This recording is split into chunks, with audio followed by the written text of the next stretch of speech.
Entreprendre avec Dieu, c'est formidable d'entreprendre avec Dieu et de réellement voir comment Dieu nous amène d'un point A à un point B. Dans la vidéo d'aujourd'hui, je vais te donner 3 astuces que tu dois pratiquer si tu veux réellement entreprendre avec Dieu. Alors, reste scotché.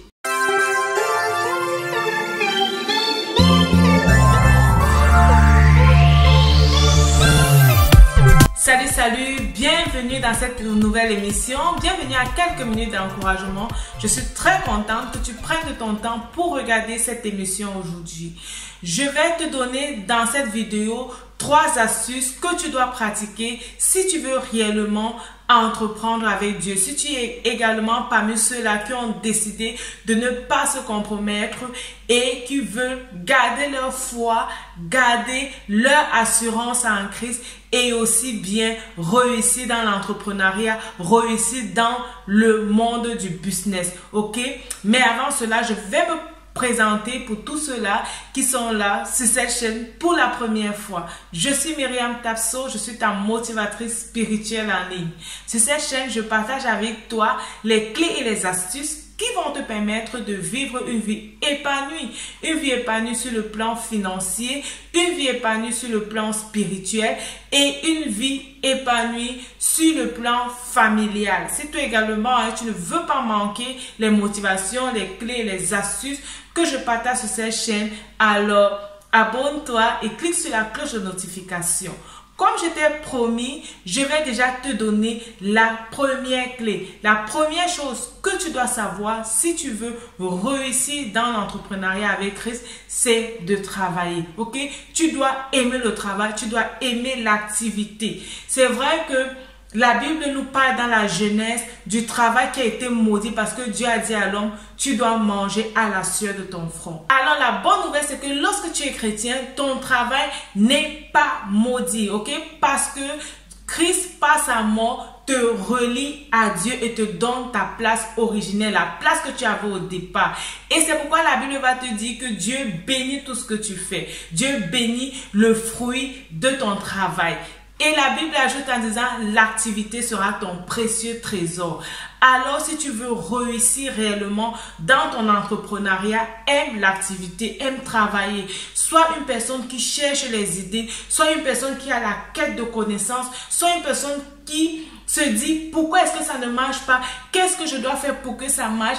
Quelle est l'astuce et la stratégie que je vais encore mettre sur pied pour que ce travail puisse marcher, pour que ce business puisse réellement aller de l'avant. Ne dors pas, surtout ne dors pas, ne croise pas les pieds. Tout ne va pas te tomber du ciel. Tu dois travailler, tu dois écouter les vidéos comme celle-ci qui te motivent et qui t'encouragent à travailler, qui t'encouragent à travailler sans te compromettre, ok? Donc, travaille, recherche les idées, recherche les astuces, fais des recherches, fais des études de marché pour savoir quel est le projet qui marche ou alors si tu es dans un projet, pourquoi est-ce que ton projet ne marche pas? Quelle est la stratégie que les autres utilisent pour que leur projet marche afin que toi également, tu puisses les appliquer dans ton projet pour que ton projet puisse également fonctionner. Tu dois aimer l'activité, tu dois aimer le travail, tu dois te lever toujours avec la joie, avec une idée grande de découverte, te dire que je veux découvrir aujourd'hui, je veux faire quelque chose de bien aujourd'hui. Et là, tu vas réellement voir comment les choses vont commencer à se mettre sur pied et comment tu vas réussir. Nous allons passer à la deuxième astuce. Installe-toi bien. La deuxième astuce, c'est que tu dois mettre l'orgueil de côté. Et oui, tu dois mettre l'orgueil de côté. Quand tu es enfant de Dieu, la Bible te dit, Dieu résiste aux orgueilleux. Dieu résiste aux orgueilleux et il fait grâce aux humbles. Tu dois avoir une attitude de recevoir, ok? Est-ce que tu es enseignable? Ça, c'est ce que ma coach, elle me dit, la coach Marthe Carré. Est-ce que tu es enseignable? Est-ce que tu es quelqu'un à qui on peut dire de faire quelque chose et la personne fait? Si tu aimes l'activité, si tu travailles, si tu vas à la recherche, tu t'appliques, si tu ne pratiques pas ce que les gens te disent, tu ne vas pas réussir. Et souvent, ce que l'ennemi va venir faire avec la ruse, c'est qu'il va créer l'inimitié entre toi et une personne qui va t'aider, qui va te propulser dans ta destinée. Lorsque tu vas voir directement cette personne, c'est comme si tu seras un peu gêné, ok? Tu seras un peu gêné dans la présence de cette personne. Là, c'est l'orgueil qui est en train de te prendre un peu. Tu vas dire, mais qu'est-ce que cette personne veut m'apprendre? Et en fait, ce sont des questions qui vont venir dans ton cœur pour t'empêcher de venir face à cette personne avec une attitude d'humilité et de recevoir ce que la personne va te donner. Je t'encourage réellement à mettre l'orgueil de côté, à être quelqu'un qui veut recevoir, à être quelqu'un qui est prêt à recevoir des autres. Et là, comme la Bible dit, Dieu fait grâce aux humbles. Dieu fait grâce aux humbles. Je vais le redire, Dieu fait grâce aux humbles.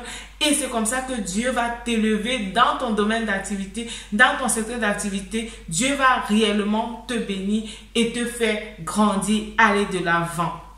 La troisième clé, je t'ai dit, ça c'est pour moi l'astuce la plus importante. Ce n'est pas que les autres astuces, tu ne vas pas les pratiquer. Non, tu vas pratiquer toutes ces astuces si tu veux réellement réussir. Et ce que tu dois savoir en plus, qui est pour moi la troisième clé, c'est que tu dois mettre Dieu au centre. Mettre Dieu au centre, savoir est-ce que ce business réellement que je veux faire, c'est un business qui glorifie Dieu? Est-ce que c'est le business dans lequel Dieu m'attend? Est-ce que je suis dans le couloir que Dieu a prévu que je sois? Ok?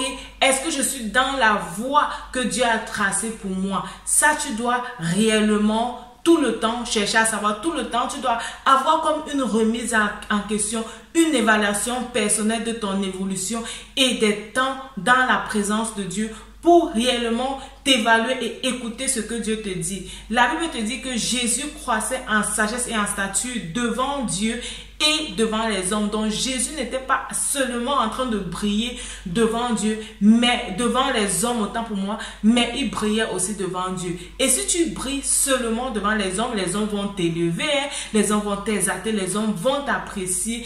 Mais qu'est-ce que Dieu dit de toi? Et lorsque tu es chrétien, c'est ce que Dieu dit de toi qui est plus important, c'est ce que Dieu dit de toi qui compte le plus, ok? Pas seulement ce que les hommes disent ou bien pas ce que les hommes disent, mais c'est ce que Dieu dit de toi qui compte le plus.